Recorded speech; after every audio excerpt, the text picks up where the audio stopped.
ಸ ಏವ ಭೂಯೋ ನಿಜವೀರ್ಯಚೋದಿತಾಂ ಸ್ವಜೀವಮಾಯಾಂ ಪ್ರಕೃತಿಂ ಸಿಸೃಕ್ಷತೀಂ ಅನಾಮರೂಪಾತ್ಮನೆ ರೂಪನಾಮನಿ ವಿಧಿತ್ಸಮಾನೋನು ಸಸಾರ ಶಾಸ್ತಿಕೃತ್. ಶ್ರೀ ಗುರುಭ್ಯೋ ನಮಃ. ದ್ವಾರಕಾಂ ಪ್ರತಿ ಯಾಂತಂ ಪರಮಪುರುಷಂ ಶ್ರೀಕೃಷ್ಣಂ ಕುರು ನಗರಸ್ಯ ಸ್ತ್ರಿಯಃ ನೈಕವಿಧೈಃ ಪ್ರಕಾರೈಃ ತುಷ್ಟುಃ ಶಾಸ್ತ್ರರಹಸ್ಯಗರ್ಭಾಭಿಃ ವಾಗ್ಭಿಶ್ಚ ತಸ್ಯ ಮಹಿಮಾನಂ ವರ್ಣಯಾಮಾಸುಃ. ಅಯಮೇವ ಭಗವಾನ್ ಅವಿಶೇಷಃ ಗುಣೇಭ್ಯಃ ಅಗ್ರೆ ನಿಶಿ ಮಹಾಪ್ರಳಯೇ ಸುಪ್ತಶಕ್ತಿಷು ನಿಮೀಲಿತಾತ್ಮ ತಸ್ಥೌ ಇತಿ ವ್ಯತೀತೆ ಶ್ಲೋಕೆ ತಸ್ಯ ವರ್ಣನಂ ಸಮಜನಿ. ಅಥಾತಃ ಸ ಏವ ಭಗವಾನ್ ಸ್ವಜೀವಮಾಯಾಂ ಪ್ರಕೃತಿಂ ಯಥಾ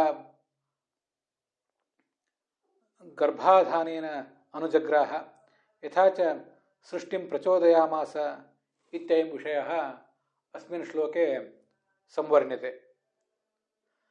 ಸ ಏವ ಭೂಯೋ ನಿಜ ವೀರ್ಯಚೋದಿತಾಂ ಇತ್ಯಸ್ಮಿನ್ ಶ್ಲೋಕೆ. ಭಾಗವತದ ಮೊದಲ ಸ್ಕಂದದ 10ನೇ ಅಧ್ಯಾಯದ 23ನೇಯ ಶ್ಲೋಕ ಇದು. ಅದಕ್ಕೆ ಭಾಗವತ ತಾತ್ಪರ್ಯವೂ ಕೂಡ ಇದೆ. ಸರಳವಾದ ಅದರ ಅರ್ಥ ಏನು ಅಂತನ್ನೋದನ್ನು ಈಗ ನಾವು ಮೊದಲೊಂದು ಬಾರಿ ನೋಡೋಣ.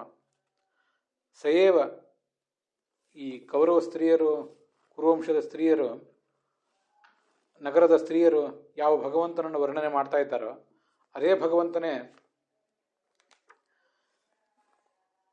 ಏನು ಮಾಡಿದ, ಪ್ರಳಯ ಕಾಲದಲ್ಲಿ ಏನು ಮಾಡಿದ ಅಂತನ್ನೋದನ್ನು ಹಿಂದೆ ವರ್ಣನೆ ಮಾಡಿದ್ದಾರೆ. ಮುಂದೆ ಸೃಷ್ಟಿ ಕಾಲದಲ್ಲಿ ಅವನೇ ಈ ಜಗತ್ತನ್ನು ಸೃಷ್ಟಿಸಲಿಕ್ಕೆ ಬಯಸಿದ. ಅವನು ಪ್ರಾಕೃತವಾದ ನಾಮ ರೂಪ ಇತ್ಯಾದಿಗಳು ಯಾವುದೂ ಇಲ್ಲದವನು. ತನ್ನಲ್ಲೇ ಆ ಜಗತ್ತನ್ನು ಸೃಷ್ಟಿಸಲಿಕ್ಕೆ ಅವನು ಬಯಸಿದ್ದ. ಯಾಕೆಂದರೆ ಜಗತ್ತು ಸೃಷ್ಟ ಆದ ಮೇಲೆ ಅದು ಇರುವುದು ಆತನಲ್ಲೇ. ಅಂಥ ಜಗತ್ತನ್ನು ಅವನು ಸೃಷ್ಟಿಸಲಿಕ್ಕೆ ಬಯಸಿದಾಗ ಆ ಸೃಷ್ಟಿಗೆ ಉಪಾದಾನವಾಗಿ ಜಡವಾದ ಪ್ರಕೃತಿಯನ್ನು ಅವಲಂಬಿಸಿದ. ಮತ್ತು ತನ್ನ ಪತ್ನಿಯಾದಂಥ ಚೇತನ ಪ್ರಕೃತಿಯನ್ನು ಕೂಡ ಅವನು ಪ್ರಚೋದಿಸಿದ, ಸೃಷ್ಟಿಯಲ್ಲಿ ಪ್ರಚೋದಿಸಿದ. ಅದನ್ನು ಈ ಶ್ಲೋಕದಲ್ಲಿ ವರ್ಣನೆ ಮಾಡ್ತಾ ಇದ್ದಾರೆ.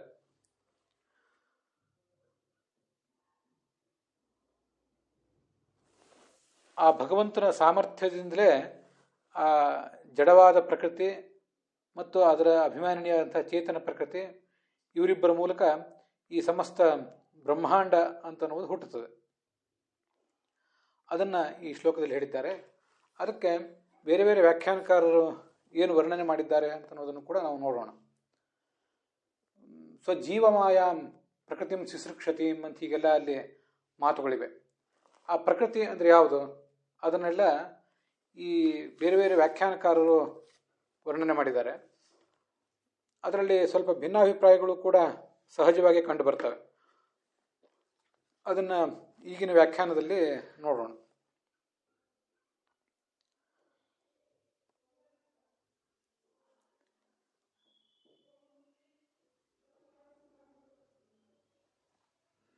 ಶಾಸ್ತ್ರೀಕೃತ ಅಂತ ಕೆಲವು ಕಡೆ ಪಾಠ ಇದೆ. ಇನ್ನು ಕೆಲವು ಕಡೆ ಶಾಸ್ತ್ರಕೃತ ಅಂತ ಪಾಠ ಇದೆ. ಶಾಸ್ತ್ರಿ ಅಂದರೆ ಈ ನಿಯಮನ, ಜಗತ್ತಿನ ಮೇಲಿನ ನಿಯಂತ್ರಣ, ಆ ನಿಯಂತ್ರಣವನ್ನು ಹೊಂದಿರುವಂಥ ಭಗವಂತ ಅಂತ ಅದರ ಅಭಿಪ್ರಾಯ ಆಗ್ತದೆ. ಅವನೇ ಈ ಭಗವಂತ. ಶಾಸ್ತ್ರಕೃತ ಅಂತ ಇನ್ನು ಕೆಲವು ಕಡೆ ಪಾಠ ಇದೆ. ಶಾಸ್ತ್ರಕೃತ ಅಂದರೆ ಶಾಸ್ತ್ರವನ್ನು ಅವನು ನಿರ್ಮಿಸಿದ. ಅವನು ಹಯಗ್ರೀವ ರೂಪದಿಂದ ಶ್ವಾಸವನ್ನು ಹೊರಹಾಕಿದಾಗ ಶಾಸ್ತ್ರಗಳೆಲ್ಲ ಹೊರಗೆ ಬಂದವು ಅಂತ ನಾವು ನೋಡಿದ್ದೇವೆ. ಹೀಗೆ ಶಾಸ್ತ್ರಕೃತ ಅಂತ ಕೆಲವು ಕಡೆ ಪಾಠ ಇದೆ. ಇನ್ನು ಕೆಲವು ಕಡೆ ಶಾಸ್ತೀಕೃತ ಅಂತ ಪಾಠ ಇದೆ. ಅದ್ರ ಬಗ್ಗೆ ಮುಂದೆ ನೋಡೋಣ. ಈಗ ಮೊದಲು ಈ ವ್ಯಾಖ್ಯಾನಕ್ಕೆ, ಈ ಶ್ಲೋಕಕ್ಕೆ ಶ್ರೀಧರರು ಏನು ವ್ಯಾಖ್ಯಾನ ಮಾಡ್ತಾರೆ ಅಂತನ್ನೋದನ್ನು ಗಮನಿಸೋಣ.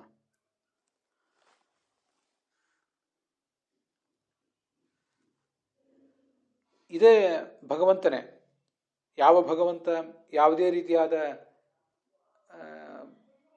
ಬದಲಾವಣೆಗಳು ಕೂಡ, ಪ್ರಾಕೃತವಾದ ಬದಲಾವಣೆಗಳಿಗೂ ಕೂಡ ಬಲಿಯಾಗುವವನಲ್ಲವೋ ಅದೇ ಭಗವಂತನೇ ಪ್ರಕೃತಿ ಮನುಸಸಾರ, ಪ್ರಕೃತಿಯನ್ನು ಅವನು ಅಧಿಷ್ಠಾನ ಮಾಡಿಕೊಂಡು ಅಲ್ಲಿ ಪ್ರವೇಶ ಮಾಡಿದ, ಪ್ರಕೃತಿಯೊಳಗೆ ಪ್ರವೇಶ ಮಾಡಿದ, ಸನ್ನಿಹಿತನಾದ ಅಂತ ಅದರ ತಾತ್ಪರ್ಯ. ಅದೆಂಥದ್ದು ಪ್ರಕೃತಿ ಅಂದರೆ ನಿಜವೀರ್ಯ ಚೋದಿತ, ಸ್ವಕಾಲಶಕ್ತಿ ಪ್ರೇರಿತಾಂ, ತನ್ನ ಶಕ್ತಿಯಿಂದ, ಆ ಭಗವಂತನ ಶಕ್ತಿಯಿಂದ ಆ ಪ್ರಕೃತಿಯಲ್ಲಿ ಒಂದು ಚೋದನೆ, ಒಂದು ಪ್ರವೃತ್ತಿ ಏರ್ಪಟ್ಟಿತು. ಹೀಗೆ ಪ್ರಕೃತಿಯಲ್ಲಿ ಭಗವಂತ ಸನ್ನಿಹಿತನಾಗಿ ಅದರಿಂದ ಜಗತ್ತನ್ನು ಸೃಷ್ಟಿಸ್ಲಿಕ್ಕೆ ಹೊರಟ. ಮತ್ತೆ ಸ್ವಜೀವಮಾಯ ಅಂತಿದೆ. ಸ್ವಜೀವಮಾಯ ಅನ್ನೋದಕ್ಕೆ ಏನರ್ಥ?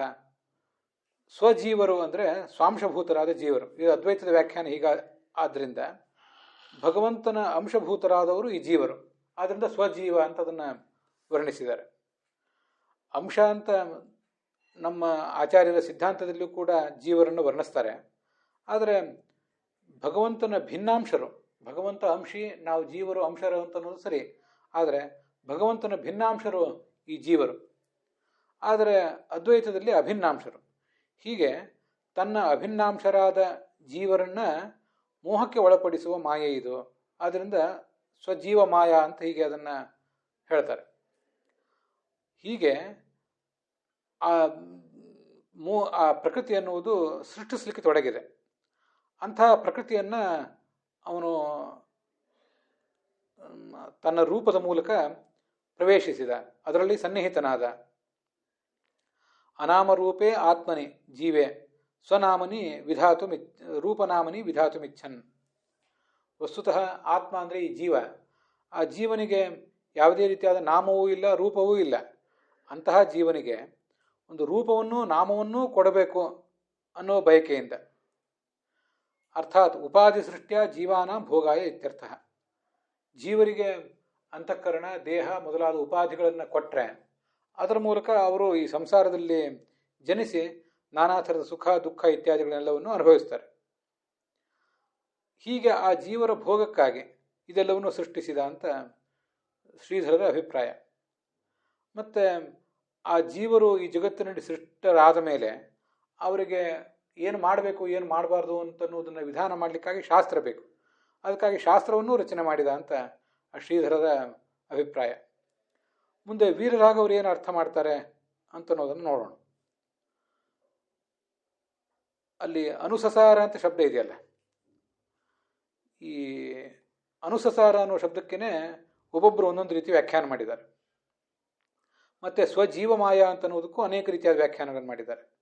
ಅದ್ವೈತಕ್ಕನುಸಾರವಾಗಿ ಭಗವಂತನ ಅಂಶಸಂಭೂತರಾದವರು ಜೀವರು, ಅಂಶಭೂತರಾದವರು ಜೀವರು, ಅವರನ್ನು ಮೋಹಕ್ಕೊಳಪಡಿಸುವಂಥದ್ದೇ ಈ ಪ್ರಕೃತಿ. ಮತ್ತು ಶ್ರೀವೈಷ್ಣವ ವ್ಯಾಖ್ಯಾನದ ವೀರರಾಘವರ ವ್ಯಾಖ್ಯಾನಕ್ಕನುಸಾರವಾಗಿ ಸ್ವಜೀವಮಾಯ ಅಂದರೆ ಸ್ವಶೇಷಭೂತ ಜೀವ ತಿರೋಧಾಯಿಕಾಂ ಪ್ರಕೃತಿಂ. ಭಗವಂತನಿಗೂ ಜೀವನಿಗೂ ಶೇಷಿ ಸಂಬಂಧ ಇದೆ. ಭಗವಂತ ಶೇಷಿ ಅನ್ಸ್ಕೋತಾನೆ, ಜೀವ ಶೇಷ ಅಂತ ಅನ್ಸ್ಕೋತಾನೆ. ಅಂದರೆ ಭಗವಂತ ಶರೀರಿ, ಜೀವ ಅನ್ನುವುದು ಶರೀರ. ಈ ಸಮಸ್ತ ಪ್ರಪಂಚವೂ ಕೂಡ ಕೇವಲ ಜೀವ ಮಾತ್ರ ಅಲ್ಲ, ಜೀವ ಜಡಾತ್ಮಕವಾದ ಸಮಸ್ತ ಪ್ರಪಂಚವೂ ಕೂಡ ಈ ಭಗವಂತನಿಗೆ ಒಂದು ಶರೀರ. ಹೀಗೆ ಭಗವಂತ ಶರೀರಿ ಅಂದರೆ ಶೇಷಿ. ಈ ಜೀವ ಮತ್ತು ಜಡ ಇವುಗಳೆಲ್ಲವೂ ಕೂಡ ಆತನಿಗೆ ಶರೀರ, ಶೇಷ. ಹೀಗೆ ತನಗೆ ಶೇಷ ಅನಿಸಿಕೊಂಡಿರುವ, ಅರ್ಥಾತ್ ತನಗೆ ಶರೀರ ಅನಿಸ್ಕೊಂಡಿರುವ ಈ ಜೀವ ಏನಿದ್ದಾನೆ, ಇದು ಸ್ವಜೀವ ಅನ್ನೋ ಶಬ್ದಕ್ಕೆ ಅರ್ಥ. ಅವನನ್ನು ಮೋಹಕ್ಕೆ ಒಳಪಡಿಸುವ ಪ್ರಕೃತಿಯನ್ನು ಅವನು ಸೃಷ್ಟಿಗೆ ತೊಡಗಿಸಿದ. ಹೇಗೆ? ಅಂತರಾತ್ಮತೆಯ ಪ್ರವಿಶ್ಯ, ಆ ಪ್ರಕೃತಿಯೊಳಗೆ ಪ್ರವೇಶ ಮಾಡಿದ. ಇಲ್ಲಿ ಆ ಭಗವಂತ ಎಂಥವನು? ಅನಾಮರೂಪೇ, ಇವನಿಗೆ ನಾಮವೂ ಇಲ್ಲ, ರೂಪವೂ ಕೂಡ ಇಲ್ಲ. ಅನಾಮ ರೂಪ ಆತ್ಮನಿ, ತಸ್ಮಿನ್ ಆತ್ಮನಿ ಜೀವೇ ರೂಪನಾಮನಿ ನಾಮರೂಪೇ ವಿಧಿತ್ಸಮಾನ ಚಿಕೀರ್ಷು, ನಾಮರೂಪವಿಲ್ಲದಂಥ ಪರಮಾತ್ಮ ತಾನು ಅಂತ ಕೆಲವು ಕಡೆ ವ್ಯಾಖ್ಯಾನ ಇದೆ, ಮುಂದೆ ನಾವು ನೋಡೋ ವ್ಯಾಖ್ಯಾನಗಳಲ್ಲಿ. ಇಲ್ಲಿ ನಾಮರೂಪಗಳಿಲ್ಲದ ಜೀವ, ಆ ಜೀವನಿಗೆ ಒಂದು ನಾಮರೂಪಗಳನ್ನು ಕೊಡುವುದಕ್ಕಾಗಿ ಸೃಷ್ಟಿಯನ್ನು ಮಾಡಿದ ಅಂತ ವೀರರಾಘವರು ಮತ್ತು ಶ್ರೀಧರರು ಕೂಡ ವ್ಯಾಖ್ಯಾನ ಮಾಡಿದ್ದಾರೆ. ಅವನೇ ಶಾಸ್ತ್ರಕೃತ ಅಂದರೆ ವೇದಕೃತ, ವೇದ ಪ್ರವರ್ತಕ ಅಂತ ಕೂಡ ಅವರ ವ್ಯಾಖ್ಯಾನ ಇದೆ. ರಾಧಾಕೃಷ್ಣರ ವ್ಯಾಖ್ಯಾನವು ಕೂಡ ಅದ್ವೈತ ಸಂಪ್ರದಾಯದ ವ್ಯಾಖ್ಯಾನವನ್ನೇ, ಶ್ರೀಧರರ ವ್ಯಾಖ್ಯಾನವನ್ನೇ ಅನುಸರಿಸಿರುವಂಥದ್ದು. ಅವರು ಹೀಗೆ ಮಾಡ್ತಾರೆ, ಶಾಸ್ತ್ರಕೃತ ಅಂದರೆ ಶ್ವಾಸ ನಿಷ್ಕ್ರಮಣ ಕ್ರಮೇ ಏವ ವೇದಶಾಸ್ತ್ರಾದ್ಯಾವಿರ್ಭಾವಕಾರಿ. ಮೂಲ ಹೈಗ್ರೀವ ರೂಪದ ಭಗವಂತ ಏನಿದ್ದಾನೆ, ಬೃಹದಾರಣ್ಯಕ ಉಪನಿಷತ್ತಿನಲ್ಲಿ ಬರುವಂತೆ ತಸ್ಯ ನಿಶ್ವಸಿತಮೇವ ಯದೃಗ್ವೇದ ಯಜುರ್ವೇದ ಅಂತ ಈಗೆಲ್ಲ ಹೇಳಿದಿರುವಂತೆ, ಅವನು ಶ್ವಾಸವನ್ನು ಹೊರಗೆ ಬಿಟ್ಟಾಗಲೇ ಎಲ್ಲ ಶಾಸ್ತ್ರಗಳನ್ನು ಹೊರ ಹಾಕಿದ್ದಾನೆ, ಶಾಸ್ತ್ರಗಳನ್ನು ಜಗತ್ತಿಗೆ ಕೊಟ್ಟಿದ್ದಾನೆ. ಅವನು ಅನಾಮರೂಪೇ, ಯಾವ ನಾಮವೂ ಇಲ್ಲದ, ಯಾವ ರೂಪವೂ ಇಲ್ಲದಂಥ ಈ ಜೀವ ಏನಿದ್ದಾನೆ ಅವನಿಗೆ ರೂಪನಾಮಗಳನ್ನು ಕೊಡುವುದಕ್ಕೋಸ್ಕರ ಭಗವಂತ ಸೃಷ್ಟಿಯನ್ನು ಕೊಟ್ಟರೆ ಆ ಜೀವನಿಗೆ ಒಂದು ರೂಪ ಬರ್ತದೆ, ಅವನೊಂದು ಹೆಸರು ಬರ್ತದೆ. ಈಗ ನಮಗೆ ನಿಮಗೆಲ್ಲರಿಗೂ ಕೂಡ ಇರುವಂಥ ಹೆಸರುಗಳು, ಈ ದೇಹ, ಇದೆಲ್ಲವೂ ಕೂಡ ಮೂಲತಃ ನಮಗಿರುವಂಥದ್ದಲ್ಲ. ನಮಗೆ ಸ್ವರೂಪಭೂತವಾದ ದೇಹ ಮಾತ್ರ ಇದೆ. ಈ ಜಡವಾದ ದೇಹ ನಮ್ಮದಲ್ಲ. ಈಗ ನಮಗಿರುವ ಹೆಸರು, ನಿಮಗಿರುವ ಹೆಸರು ನಿಮ್ಮದಲ್ಲ, ನಮ್ಮದಲ್ಲ. ಭಗವಂತ ಸೃಷ್ಟಿ ಮಾಡಿದಾಗ ಅವ್ರಿಗೊಂದು ದೇಹ, ಅವ್ರಿಗೊಂದು ಹೆಸರು ಬರ್ತದೆ. ಹೀಗೆ ಕೊಡಲಿಕ್ಕೋಸ್ಕರ ಆ ಸ್ವಜೀವ ಮಾಯ, ಅದು ಶ್ರೀಧರರ ವ್ಯಾಖ್ಯಾನದಂತೆಯೇ ರಾಧಾಕೃಷ್ಣರ ವ್ಯಾಖ್ಯಾನದಲ್ಲಿದೆ. ಭಗವಂತನ ಅಂಶರಾದ ಜೀವರೇನಿದ್ದಾರೆ, ಆ ಜೀವರನ್ನು ಮೋಹಕ್ಕೊಳಪಡಿಸುವ ಈ ಜಗತ್ತನ್ನು ಆತ ಅನುಸಸಾರ, ಅನುಗತವಾನ್, ಅದರೊಳಗೆ ಪ್ರವೇಶ ಮಾಡಿದ ಅಂತ ಇದಿಷ್ಟು ವೀರರಾಘವರ, ರಾಧಾಕೃಷ್ಣರ ಮತ್ತು ಶ್ರೀಧರರ ಅರ್ಥ. ಇನ್ನು ಮುಂದೆ ಇದಕ್ಕೆ ವಿಜಯಧ್ವಜರು ಮತ್ತು ಯಾದವಾರ್ಯರು ಏನು ಅರ್ಥ ಮಾಡ್ತಾರೆ ಅಂತ ಅನ್ನೋದನ್ನು ನೋಡೋಣ. ಹಾಗೆ ಆಚಾರ್ಯರು ಭಾಗವತ ತಾತ್ಪರ್ಯದಲ್ಲಿ ಇದಕ್ಕೇನು ಅರ್ಥ ಮಾಡ್ತಾರೆ ಅಂತ ಅನ್ನೋದನ್ನು ಕೂಡ ಏನು ದಿಗ್ದರ್ಶನ ಮಾಡಿದ್ದಾರೆ. ಅದಕ್ಕನುಸಾರವಾಗಿ ವಿಜಯಧ್ವಜರು ಮತ್ತು ಶ್ರೀಧರರು ಏನು ಯಾದವಾರ್ಯರು ಏನು ವ್ಯಾಖ್ಯಾನ ಮಾಡ್ತಾರೆ ಅಂತ ಅನ್ನೋದನ್ನು ಕೂಡ ನೋಡೋಣ. ಸಹ ಅಂದರೆ ಆ ಪರಮಪುರುಷ, ಅವನೇ ಸೃಷ್ಟಿ ದಶಾಯಾಮ್, ಹಿಂದಿದ್ದದ್ದು ಪ್ರಳಯ, ಈಗ ಸೃಷ್ಟಿ ನಡೆದಿದೆ. ಆ ಸೃಷ್ಟಿಯ ಕಾಲದಲ್ಲಿ ಸ್ವಜೀವಮಾಯಾಮ್ ಪ್ರಕೃತಿಂ, ಆ ಜೀವಮಾಯ ಅಂತ ಅನ್ನೋದಕ್ಕೆ ಎರಡು ಅರ್ಥಗಳನ್ನು ಅನಂತ ತೀರ್ಥರು ಮತ್ತು ಯಾದವಾರ್ಯರು ಹೇಳಿದ್ದಾರೆ. ಅದನ್ನು ನಾವು ಮುಂದೆ ನೋಡೋಣ. ತನ್ನ ಮಾಯೆಯಾದ ಆ ಮಹಾಲಕ್ಷ್ಮಿಯನ್ನು ಅನುಸಸಾರ, ಅನುಸಸಾರ ಅಂದರೆ ಅನುಸರಿಸಿದ, ಫಾಲೋ ಮಾಡಿದ ಅಂತ ಇಷ್ಟೇ ಅರ್ಥ ಅಲ್ಲ, ಅವಳಲ್ಲಿ ವೀರ್ಯವನ್ನಿಟ್ಟ ಅಂತ ಹೀಗಾದರ ಅರ್ಥ. ಕಥಂ ಭೂತಾಂ ನಿಜ ವೀರ್ಯ ಚೋದಿತಾಂ, ಭಗವಂತನ ಸಾಮರ್ಥ್ಯದಿಂದ ಅವಳು ಪ್ರಚೋದನೆ ಪಡೆದು ಸೃಷ್ಟಿ ಕಾರ್ಯಕ್ಕೆ ಉನ್ಮುಖಳಾದಳು. ಆ ಭಗವಂತ ಅನಾಮರೂಪ ಆಗಿದ್ದಾನೆ. ಈ ಹಿಂದಿನ ವ್ಯಾಖ್ಯಾನಕ್ಕೂ ಈಗಿನ ವ್ಯಾಖ್ಯಾನಗಳಿಗೂ ವ್ಯತ್ಯಾಸ ಗಮನಿಸಬೇಕು. ಅನಾಮರೂಪನಾದವನು, ನಾಮರೂಪಗಳಿಲ್ಲದವನು ಜೀವಾತ್ಮ ಅಂತ ಅರ್ಥ ಮಾಡಿದ್ರು ಎಲ್ಲರೂ ಕೂಡ. ಇಲ್ಲಿ ನಾಮರೂಪಗಳಿಲ್ಲದಂಥವನು ಈ ಭಗವಂತ ಅಂತ ಅರ್ಥ ಆಚಾರ್ಯ ಹೇಳಿದ್ದಾರೆ. ಆತ್ಮನೇನು ಶಬ್ದ ಇದೆ, ಆತ್ಮ ಅಂದರೆ ಜೀವನೂ ಆಗಬಹುದು, ಜಡನೂ ಆಗಬಹುದು, ಏನೂ ಆಗಬಹುದಾದ್ರಿಂದ ಅದಕ್ಕೆ ನಿರ್ದಿಷ್ಟವಾದ ಅರ್ಥ ಇಲ್ಲ. ಆದ್ದರಿಂದ ಉಳಿದವರು ನಾಮರೂಪರಹಿತನಾದವನು ಜೀವಾತ್ಮ ಅಂತ ಅರ್ಥ ಮಾಡಿದರೆ, ಇವರು ಪರಮಾತ್ಮ ಅಂತಲೇ ಅರ್ಥ ಮಾಡಿದ್ದಾರೆ. ಆ ಭಗವಂತ ಇವನು ಅನಾಮರೂಪ. ಅದು ಯಾಕೆ ಅಂತ ಭಾಗವತ ತಾತ್ಪರ್ಯಕ್ಕೆ ಅನುಸಾರವಾಗಿ ಶ್ಲೋಕದ ರೂಪದಲ್ಲೇ ನೋಡೋಣ. ಅವನ ಗುಣಗಳು, ಅವನ ಗುಣಸಾಗರಣೆ ಆದರೂ ಕೂಡ, ಗುಣದ ಕಡಲೆ ಆತ ಆದರೂ ಕೂಡ ಅವನ ಗುಣಗಳ ಪರಿಚಯ ನಮಗಿಲ್ಲ. ಆದ್ದರಿಂದ ಆತ ಅನಾಮ. ಮತ್ತು ಅರೂಪನೂ ಕೂಡ, ಯಾಕೆಂದರೆ ಪ್ರಾಕೃತವಾದ ರೂಪವಿಲ್ಲ ಆದ್ದರಿಂದ. ಅಂಥ ಆ ಭಗವಂತ ತನ್ನಲ್ಲಿ ಈ ಜಗತ್ತನ್ನು, ತನ್ನಲ್ಲಿ ರೂಪನಾಮಗಳನ್ನು ಸೃಷ್ಟಿಸಿಕೊಳ್ಳುವುದಕ್ಕೋಸ್ಕರ, ಜೀವನಲ್ಲಿ ಸೃಷ್ಟಿಸುವುದಕ್ಕೋಸ್ಕರ, ಜೀವನಿಗೊಂದು ದೇಹವನ್ನು ಕೊಡುವುದಕ್ಕೋಸ್ಕರ ಅನ್ನೋ ಅರ್ಥ ಉಳಿದವ್ರು ಹೇಳಿದರೆ ಆ ಅರ್ಥವೂ ಆಚಾರ್ಯರಿಗೆ ಸಮ್ಮತ ಇರಬಹುದು.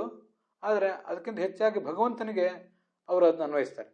ಭಗವಂತ ತಾನು ಸೃಷ್ಟಿ ಮಾಡಲಿಕ್ಕೆ ತೊಡಗಿದಾಗ ವಾಸುದೇವ, ಸಂಕರ್ಷಣ, ಪ್ರದ್ಯುಮ್ನ, ಅನಿರುದ್ಧ ಮೊದಲಾದ ರೂಪಗಳನ್ನು ತಾಳಿದ.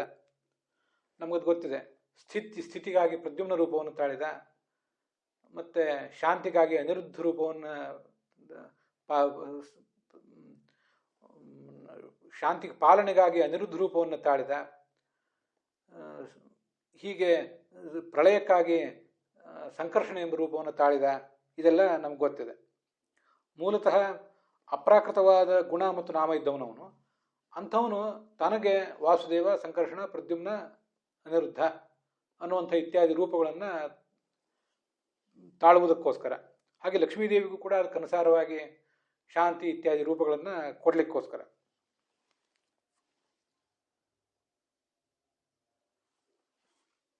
ಹೀಗೆ ಅವನ ಪ್ರಪಂಚವನ್ನು ಸೃಷ್ಟಿಸ್ಲಿಕ್ಕೆ ಹೊರಟ.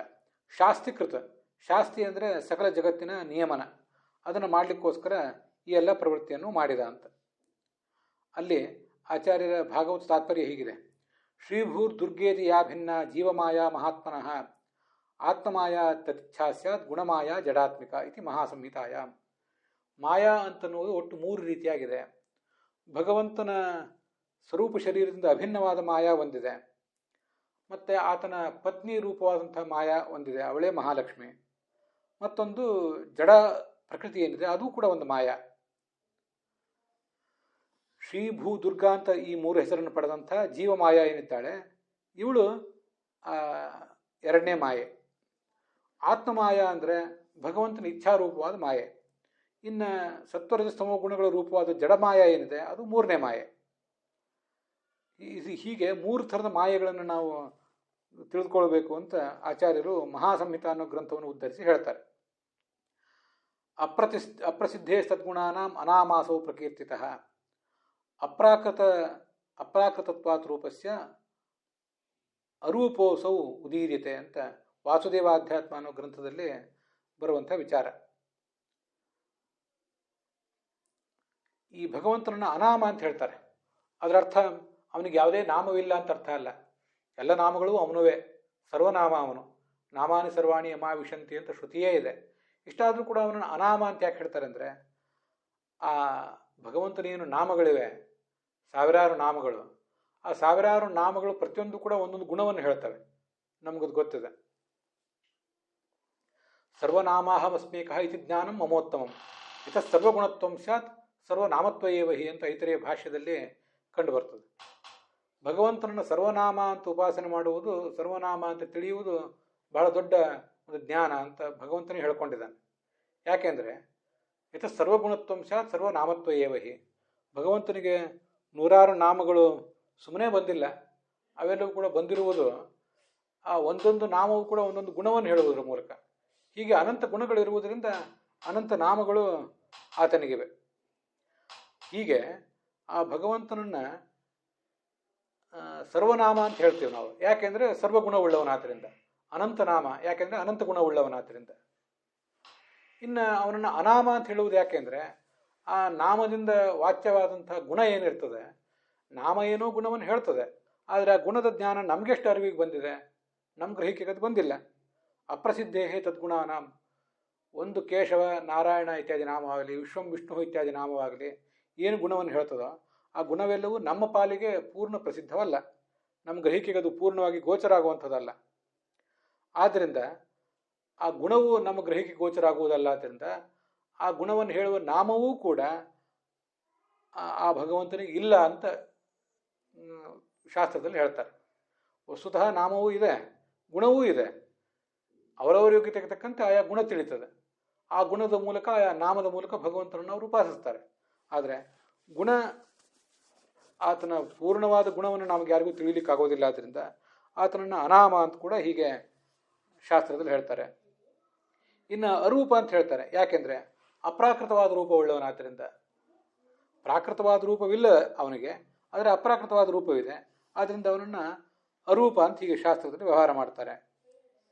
ಸ್ವಜೀವ ಮಾಯಾಮ್ ಅಂದರೆ ಸ್ವಸ್ವರೂಪಭೂತ ಜೀವ ಮೋಹಿನೀಂ. ಇಲ್ಲಿ ಜೀವಮಾಯಾ ಅನ್ನೋ ಶಬ್ದಕ್ಕೆ ಯಾದವಾರ್ಯರು ಹೀಗೆ ಅರ್ಥ ಬರೀತಾರೆ. ಅದನ್ನು ಮುಂದೆ ನಾವು ಇನ್ನೊಂದ್ಸರಿ ನೋಡ್ತೇವೆ. ಅನಂತ ತೀರ್ಥರು ಮತ್ತು ಯಾದವೇಂದ್ರ ತೀರ್ಥರ ವ್ಯಾಖ್ಯಾನಕ್ಕನುಸಾರವಾಗಿ ತನ್ನ ಸ್ವರೂಪಭೂತವಾದ ಜೀವರನ್ನು ಮೋಹಕ್ಕೊಳಪಡಿಸುವ ಈ ಮಾಯಾ ಇದೆಯಲ್ಲ, ಅದು ಅವನ ಸ್ವರೂಪಭೂತವಾದದ್ದು. ಜಡ ಪ್ರಕೃತಿಂ ಇತಿವೆ. ಕೆಲವರು ಬೇರೆ ಬೇರೆ ಥರದನ್ನು ವ್ಯಾಖ್ಯಾನ ಮಾಡ್ತಾರೆ. ಈ ಜಡ ಪ್ರಕೃತಿಯೇ ಅದು ಈ ಜೀವರಿಗೆ ಮೋಹಕ್ಕೆ ಕಾರಣ ಆಗ್ತದೆ. ಆ ಜೀವರೆಂಥವರು ಅಂದರೆ ಸ್ವಸ್ವರೂಪಭೂತರಾದವರು, ಭಗವಂತನ ಸ್ವರೂಪ ಭಗವಂತನಿಂದ ಅಭಿನ್ನರಾದವರು ಈ ಜೀವರು. ಆ ಜೀವರಿಗೆ ಮೋಹವನ್ನು ತದ್ದೊಂಡಿರುವಂಥದ್ದು ಈ ಮಾಯೆ ಅಂತ ಕೆಲವರು ಅರ್ಥ ಮಾಡ್ತಾರೆ. ಆದರೆ ಆ ವ್ಯಾಖ್ಯಾನ ನಮಗೆ ಸಮ್ಮತ ಅಲ್ಲ. ಜೀವರು ಬ್ರಹ್ಮನ ಸ್ವರೂಪ ಅನ್ನುವ ಮಾತು, ಬ್ರಹ್ಮನಿಂದ ಅಭಿನ್ನರು ಅನ್ನುವ ಮಾತು ನಮಗೆ ಸಮ್ಮತ ಅಲ್ಲ. ಮತ್ತು ಆದ ಜಡವಾದ ಪ್ರಕೃತಿಗೆ ಸೃಷ್ಟಿ ಮಾಡಬೇಕೆಂಬ ಬಯಕೆ ಬರ್ತದೆ ಅಂತನ್ನುವುದು ಕೂಡ ನಮಗೆ ಸಮ್ಮತ ಅಲ್ಲ. ಆದ್ದರಿಂದ ಜೀವ ಮಾಯಾ ಅನ್ನೋ ಶಬ್ದಕ್ಕೆ ಅರ್ಥ ಏನು ಹಾಗಾದರೆ? ಆಚಾರ್ಯ ಹೇಳ್ತಾರೆ, ಜೀವ ಮಾಯಾ ಅನ್ನೋ ಶಬ್ದಕ್ಕೆ ಈ ಪ್ರಕೃತಿ ಅಂತ ಶಬ್ದದಿಂದ ವಾಚ್ಯವಾದ ರಮಾ ಏನಿದ್ದಾಳೆ ಅವಳು ಅನೇಕ ರೂಪಗಳನ್ನು ತಳೆದಿದ್ದಾಳೆ. ಶ್ರೀ ಭೂ ದುರ್ಗಾ ಅಂತ ಸತ್ವಕ್ಕೆ ಸತ್ವಾಭಿಮಾನಿನಿ ರೂಪ ಶ್ರೀ, ರಜೋಭಿಮಾನಿನಿ ರೂಪ ದುರ್ಗಾ, ರಜೋಭಿಮಾನಿನಿ ರೂಪ ಭೂರೂಪ, ದುರ್ಗಾ ಅನ್ನೋದು ತಮೋಭಿಮಾನಿನಿಯಾದ ರೂಪ. ಅವಳೇ ಜೀವಮಾಯ, ಅಂದರೆ ಜೀವಮಾಯಾ ಅನ್ನೋ ಶಬ್ದದಿಂದ ವಾಚ್ಯಳಾಗಿದ್ದಾಳೆ. ಯಾಕೆ ಜೀವಮಾಯ ಅಂದರೆ ಜೀವಬಂಧಕಾಮಾಯ ಜೀವಮಾಯ, ಮಧ್ಯಮ ಪದಲೋಪಿ ಸಮಾಸ, ಅಲ್ಲಿ ಜೀವನನ್ನು ಕಟ್ಟಿ ಹಾಕುವ ಮಾಯೆ ಅಂತ ಅದಕ್ಕೆ ಅರ್ಥ. ಜೀವಮಾಯ ಮಹಾತ್ಮನಃ ಅಂತಿದೆಯಲ್ಲ, ಮಹಾತ್ಮನಾದ ಭಗವಂತನ ಅಧೀನ ಅವಳು ಅಂತ ಅದರ ಅರ್ಥ. ಹೀಗೆ ತನ್ನ ಅಧೀನಳಾದ ಆ ಸತ್ವರಜಸ್ತಮೋ ಗುಣಗಳಿಗೆ ಅಭಿಮಾನಿನಿಯಾಗಿ ಮೂರು ರೂಪದಿಂದಿರುವ ಆ ಪ್ರಕೃತಿ ಅಂದರೆ ರಮಾದೇವಿಯನ್ನು ಅವನು ಅನುಸಸಾರ ಅಂದರೆ ಅವಳಲ್ಲಿ ಗರ್ಭವನ್ನಿಟ್ಟ ಅಂತ ವ್ಯಾಖ್ಯಾನ ಮಾಡ್ತಾರೆ.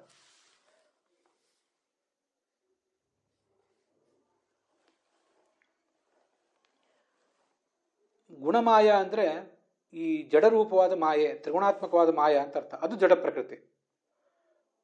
ಹೀಗೆ ಲಕ್ಷ್ಮೀದೇವಿ ಅಂತ ಅರ್ಥ ಇಟ್ಕೊಂಡಾಗ ಅದು ಚೇತನ ಪ್ರಕೃತಿ, ತ್ರಿಗುಣಗಳ ರೂಪವಾದ ಮಾಯ ಅಂದರೆ ಅದು ಜಡ ಪ್ರಕೃತಿ, ಮತ್ತು ಆತ್ಮಮಾಯ ಅಂದರೆ ಭಗವಂತನ ಇಚ್ಛಾರೂಪವಾದ ಮಾಯ.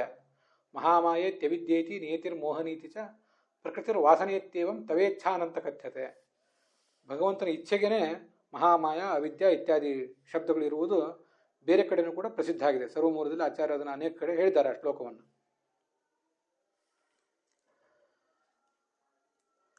ಅಪ್ರಸಿದ್ಧೇ ಸದ್ಗುಣಾನಾಮ್ ಅಂತ ಬಂತಲ್ಲ, ಭಗವಂತನ ಗುಣಗಳು ಪ್ರಸಿದ್ಧ ಅಲ್ಲ ನಮಗೆ ಅಂತ.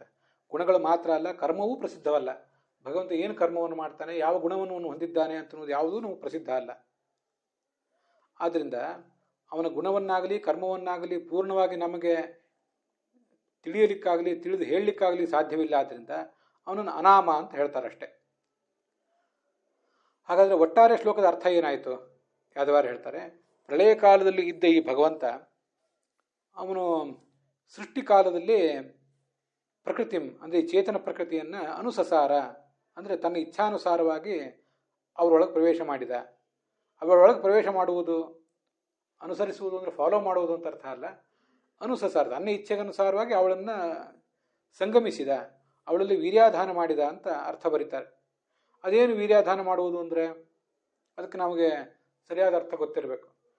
ನಮ್ಮಲ್ಲಿ ಒಂದು ಗಂಡಿನಿಂದ ಒಂದು ಹೆಣ್ಣು ಗರ್ಭಾಧಾನವನ್ನು ಪಡ್ಕೊಳ್ಳುವುದು ಅಂದರೆ ಗಂಡಿನ ಒಂದು ಅಂಶ, ಗಂಡಿನ ಭೌತ ದೇಹದ, ಸ್ವರೂಪ ದೇಹದ ಅಲ್ಲ, ಗಂಡಿನ ಭೌತ ದೇಹದ ಒಂದು ಅಂಶ ಹೆಣ್ಣಿನ ದೇಹದೊಳಗೆ ಪ್ರವೇಶ ಮಾಡಿ ಆ ಹೆಣ್ಣಿನ ದೇಹದ ಒಂದು ಭೌತವಾದ ಅಂಶದ ಜೊತೆ ಸೇರಿ ಮುಂದೆ ಗರ್ಭ ಉತ್ಪನ್ನಾಗಿ ಅದು ಮುಂದೆ ಶಿಶುವಾಗ್ತದೆ.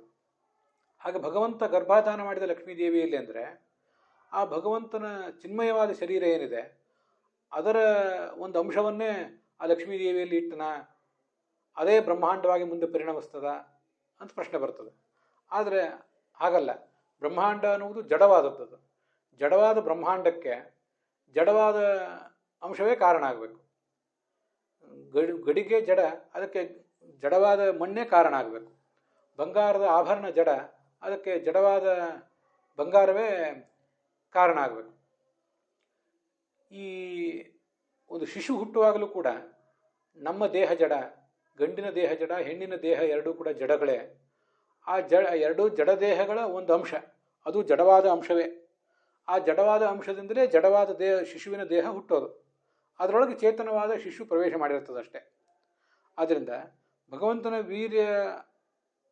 ತನ್ನ ವೀರ್ಯವನ್ನು ಅಲ್ಲಿ ಇಡುವುದು ಅಂದರೆ ಭಗವಂತ ತನ್ನ ಅಧೀನದಲ್ಲಿರುವಂಥ ಈ ಚತುರ್ವಿಂಶತಿ ತತ್ವಾತ್ಮಕವಾದ ಒಂದು ಸೂಕ್ಷ್ಮ ರೂಪವನ್ನು ಆ ಪ್ರಕೃತಿಯಲ್ಲಿ ಇಡ್ತಾನೆ, ಲಕ್ಷ್ಮೀದೇವಿಯಲ್ಲಿ ಇಡ್ತಾನೆ ಅಂತ ಅದರ ತಾತ್ಪರ್ಯ.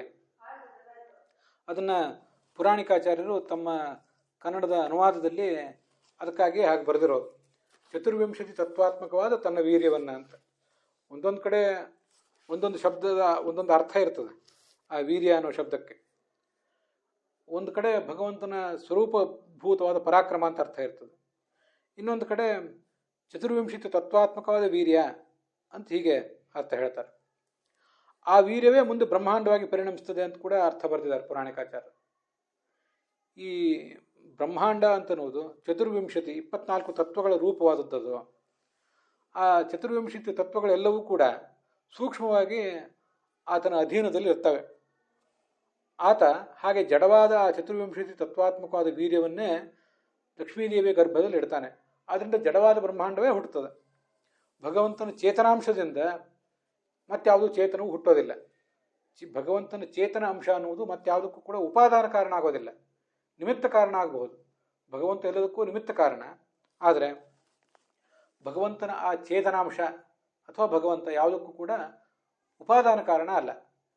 ಉಪಾದಾನ ಕಾರಣ ಅಂದರೆ ಮೆಟೀರಿಯಲ್ ಕಾಸ್ ಅಂತ ಅರ್ಥ. ಗಡಿಗೆಗೆ ಮಣ್ಣು, ಬಂಗಾರದ ಆಭರಣಕ್ಕೆ ಬಂಗಾರ, ಅವೆಲ್ಲವೂ ಮೆಟೀರಿಯಲ್ ಕಾಸ್, ಅದೇ ಉಪಾದಾನ ಕಾರಣ. ಅವೆಲ್ಲವೂ ಜಡವಾದದ್ದೇ. ಯಾವತ್ತೂ ಕೂಡ ಈ ಜಗತ್ತಿನಲ್ಲಿ ಉಪಾದಾನ ಕಾರಣ ಅಥವಾ ಮೆಟೀರಿಯಲ್ ಕಾಸ್ ಅಂತ ಏನಾದರೂ ಇದ್ದರೆ, ಹಾಗೆ ಮೆಟೀರಿಯಲ್ ಎಫೆಕ್ಟ್ ಅಂತ ಏನಾದರೂ ಇದ್ದರೆ, ಆ ಕಾಸ್ ಅಂದರೆ ಕಾರಣ ಮತ್ತು ಅದರಿಂದ ಹುಟ್ಟಿದಂಥ ಕಾರ್ಯ ಅವೆರಡೂ ಕೂಡ ಜಡಗಳೇ ಆಗಿರ್ತವೆ. ಚೇತನ ಅನ್ನುವುದು ಯಾವ ಕಾಲದಲ್ಲಿಯೂ ಎಲ್ಲಿಯೂ ಭಗವಂತನ ದೃಷ್ಟಾಂತದಲ್ಲಿರ್ಬೋದು, ನಮ್ಮ ದೃಷ್ಟಾಂತದಲ್ಲಿರ್ಬೋದು. ಚೇತನ ಅನ್ನುವುದು ಇನ್ಯಾವ ವಸ್ತುವಿಗೂ ಕೂಡ, ಇನ್ಯಾವ ಚೇತನಕ್ಕೂ ಇನ್ಯಾವ ಜಡಕ್ಕೂ ಕೂಡ ಉಪಾದಾನ ಕಾರಣ, ಮೆಟೀರಿಯಲ್ ಕಾಸ್ ಆಗೋದಿಲ್ಲ. ಕೇವಲ ನಿಮಿತ್ತ ಕಾರಣ ಆಗಬಹುದು, ಇನ್ಸ್ಟ್ರೂಮೆಂಟಲ್ ಕಾಸ್ ಮಾತ್ರ ಅದಾಗಬಹುದು ಅಂತ ಅದರ ತಾತ್ಪರ್ಯ.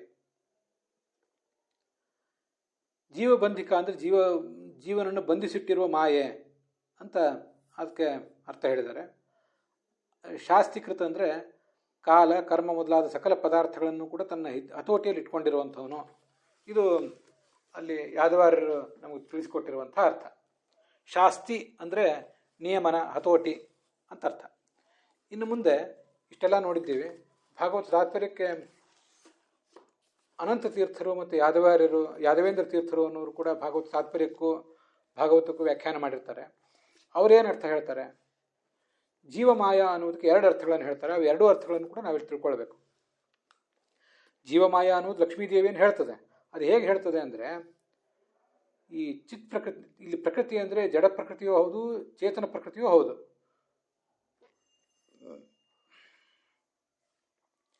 ಈ ಜೀವಭೂತ ಜೀವಮಾಯ ಅಂದರೆ, ಜೀವ ಅಂದರೆ ನಮ್ಗೆ ಗೊತ್ತಿರುವಂತೆ ಚೇತನ, ಚೇತನ ಮಾಯ ಅಂತ ಅರ್ಥ. ಜೀವಭೂತ ಮಾಯ, ಜೀವಮಾಯ, ಸ್ವಯಂ ಚೇತನ ರೂಪವಾದ ಮಾಯ ಅಂದರೆ ಲಕ್ಷ್ಮೀದೇವಿ. ಅವಳ ಅಧೀನದಲ್ಲಿರುವಂಥ ಈ ಜಡವಾದ ಪ್ರಕೃತಿ ಇದೆಯಲ್ಲ, ಅದು ಚೇತನ ರೂಪವಾದ್ದಲ್ಲ, ಕೇವಲ ಅವಳ ಅಧೀನದಲ್ಲಿದೆ ಅಷ್ಟೆ. ಹಾಗಾಗಿ ಜೀವಮಾಯ ಅಂದರೆ ಮೊದಲನೇ ಅರ್ಥ. ಜೀವಭೂತವಾದ ಮಾಯ ಅಂದರೆ ಚೇತನ ಪ್ರಕೃತಿ ಅಂತ ಇನ್ನೊಂದು ಅರ್ಥ. ಇದು ಅನಂತ ತೀರ್ಥರಿಗೆ ಸಮ್ಮತವಾದಂಥ ಅರ್ಥ. ಇಲ್ಲಿ ಈ ಜಡವಾದ ಪ್ರಕೃತಿ ಅಂತಲೂ ಅರ್ಥ ಆಗ್ತದಲ್ಲ, ಮಾಯಾ ಅನ್ನೋ ಶಬ್ದಕ್ಕೆ ಜಡವಾದ ಪ್ರಕೃತಿ ಅಂತಲೂ ಅರ್ಥ ಆಗ್ತದೆ. ಅದು ಜೀವರನ್ನು ಮೋಹಕ್ಕೆ ಒಳಪಡಿಸುವ ಮಾಯೆ ಅಂತ ಅರ್ಥ. ಸತ್ವದ ಸ್ತಮೋ ಗುಣಗಳ ರೂಪವಾದ ಮಾಯಾ ಇದೆಯಲ್ಲ, ಅದು ಜೀವಾಚ್ಛಾದಿಕ ಮಾಯ. ಇಲ್ಲಿ ಆ ಜೀವಾಚ್ಛಾದಕವಾದ ಮಾಯ ಇದೆಯಲ್ಲ, ಅದನ್ನು ಭಗವಂತ ಪ್ರೇರಯಾಮಾಸ, ಜಡ ಪ್ರಕೃತಿಯನ್ನು ಅವನು ಪ್ರೇರಣೆಗೊಳಪಡಿಸ್ತಾನೆ. ಚೇತನ ಪ್ರಕೃತಿಯಾದ ಲಕ್ಷ್ಮೀದೇವಿಯಲ್ಲಿ ಗರ್ಭವನ್ನು ಇಡ್ತಾನೆ ಅಂತ ಯಾದವೇಂದ್ರ ತೀರ್ಥರು, ಯಾದವಾರ್ಯರೆಲ್ಲ ಯಾದವೇಂದ್ರರು ಅನ್ನೋದು ಅರ್ಥ ಮಾಡ್ತಾರೆ. ಸ್ವಸ್ಯ ಪರಮಾತ್ಮನಃ ಅಧೀನ, ತನ್ನ ಅಧೀನವಾದ ಜೀವಮಾಯ ಅಂದರೆ ಜೀವಾಚ್ಛಾದಕವಾದ ಏನೊಂದು ಮಾಯಾ ಇದೆ ಅದು ಜೀವಮಾಯ. ಅದನ್ನು ಅವನು ಪ್ರೇರಣೆಗೊಳಪಡಿಸ್ತಾನೆ. ಚೇತನ ರೂಪವಾದ ಮಾಯಾ ಏನಿದೆ ಲಕ್ಷ್ಮೀದೇವಿ, ಅವಳಲ್ಲಿ ತನ್ನ ಗರ್ಭವನ್ನು ಇಡ್ತಾನೆ. ಅನಂತ ತೀರ್ಥರು ಹೇಳ್ತಾರೆ, ಜೀವಮಾಯ ಅಂದರೆ ಭಾರ್ಯಾಂ ಮಹಾಲಕ್ಷ್ಮಿ ಮನುಸಸಾರ ತಸ್ಯಾಂ ವೀರ್ಯಮಾಧಾತ್. ಹಾಗಾದರೆ ಜೀವಮಾಯ ಅಂತನ್ನುವುದಕ್ಕೆ 2 ಅರ್ಥಗಳು. ಒಂದು, ಜೀವನನ್ನು ಮೋಹಕ್ಕೆ ಒಳಪಡಿಸುವ ಜಡವಾದ ಮಾಯೆ. ಇನ್ನೊಂದು, ಸ್ವಯಂ ಚೇತನ ರೂಪವಾದ ಮಾಯಾ ಅಂತ ಇನ್ನೊಂದು ಅರ್ಥ. ಚೇತನ ರೂಪವಾದ ಮಾಯಾ ಲಕ್ಷ್ಮೀದೇವಿ ಅಂತ ಅರ್ಥ ಆದಾಗ ಅವಳಲ್ಲಿ ಭಗವಂತ ಗರ್ಭವನ್ನು ಇಡ್ತಾನೆ ಅಂತ ಅರ್ಥ, ಇಲ್ಲಿ ವೀರ್ಯವನ್ನು ಇಡ್ತಾನೆ ಅಂತ ಅದರ ಅರ್ಥ. ಇನ್ನು ಜಡವಾದ ಮಾಯೆ ಆಗಿದ್ದರೆ ಅದನ್ನು ಪ್ರೇರಿಸ್ತಾನೆ ಅಂತ ಅರ್ಥ. ಆ ಜಡದಲ್ಲಿ ಗರ್ಭವನ್ನು ಇಡುವುದು ಭಗವಂತನ ಕಾರ್ಯ ಅಲ್ಲ. ಭಗವಂತ ಸ್ವಯಂ ಚೇತನ ರೂಪನಾದ್ದರಿಂದ ಅವನು ಯಾವ ಜಡವಾದ ದೇಹದಲ್ಲಿ ಕೂಡ ತನ್ನ ವೀರ್ಯವನ್ನು ಇಡೋದಿಲ್ಲ. ಅವನು ಮಾತ್ರ ಅಲ್ಲ, ನಮ್ಮಲ್ಲಿಯೂ ಕೂಡ ಗಂಡು ಹೆಣ್ಣಿನಲ್ಲಿ ಗರ್ಭಾಧಾನ ಮಾಡಿದಾಗ ಆ ಚೇತನನಾದಂತಹ ಗಂಡು ಹೆಣ್ಣಿನಲ್ಲಿ ಗರ್ಭಾಧಾನ ಮಾಡೋದಿಲ್ಲ. ನಮ್ಮ ದೇಹವೇ ಗರ್ಭಾಧಾನ ಮಾಡೋದು. ಗಂಡು ದೇಹ ಹೆಣ್ಣಿನ ದೇಹದಲ್ಲಿ ಗರ್ಭಾಧಾನ ಮಾಡ್ತದಷ್ಟೆ, ಒಳಗೆ ಚೇತನ ಇರ್ತದಷ್ಟೆ. ಅಲ್ಲಿ ಕೆಲಸ ಮಾಡುವುದು ಆ ಜಡವಾದ ದೇಹ ಮಾತ್ರ. ಸ್ವಯಂ ಯಾರು ಚೇತನನಾದಂಥ ಜೀವ ಒಳಗಿದ್ದಾನೆ ಅವನಿಗೆ ಈ ಗರ್ಭವನ್ನು ಧರಿಸುವ ಶಕ್ತಿ ಆಗಲಿ, ಗರ್ಭಾಧಾನ ಮಾಡುವ ಶಕ್ತಿ ಆಗಲಿ ಇಲ್ಲ. ಶಕ್ತಿ ಇರುವುದು ಆತ ದೇಹವನ್ನು ತಾಳಿದಾಗ ಮಾತ್ರ. ದೇಹದ ಸ್ವಾಮಿಯಾಗಿ ಆತ ಒಳಗಿರುವುದರಿಂದ ಆ ದೇಹದ ಮೂಲಕ ಅವನು ಇನ್ನೊಂದು ಜೀವದ ಉತ್ಪತ್ತಿಗೆ ಕಾರಣ ಆಗ್ತಾನಷ್ಟೆ.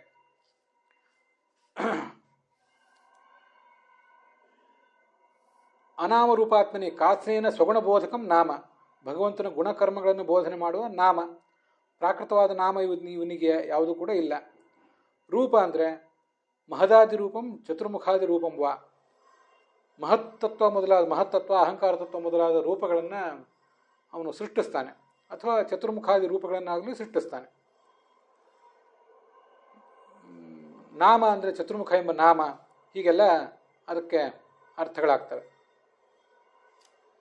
ಇಲ್ಲಿಯವರೆಗೆ ಈ ಶ್ಲೋಕಕ್ಕೆ ಸಂಬಂಧಪಟ್ಟಂತೆ ಭಾಗವತ ತಾತ್ಪರ್ಯ, ಉಳಿದೆಲ್ಲ ವ್ಯಾಖ್ಯಾನಗಳು ಅವು ಏನು ಅರ್ಥ ಹೇಳ್ತವೆ ಅಂತ ಅನ್ನೋದನ್ನು ನಾವು ವಿವರವಾಗಿ ನೋಡಿದ್ದೀವಿ. ಯಾದವೇಂದ್ರ ತೀರ್ಥರು ಮತ್ತು ಅನಂತ ತೀರ್ಥರು ಅವ್ರು ಏನು ಹೇಳ್ತಾರೆ ಅಂತ ಅನ್ನೋದನ್ನು ಕೂಡ ನೋಡಿದ್ದೇವೆ. ಅಂಥದ್ದೊಂದು ವಿಶಿಷ್ಟವಾದ ಶ್ಲೋಕ ಅದು.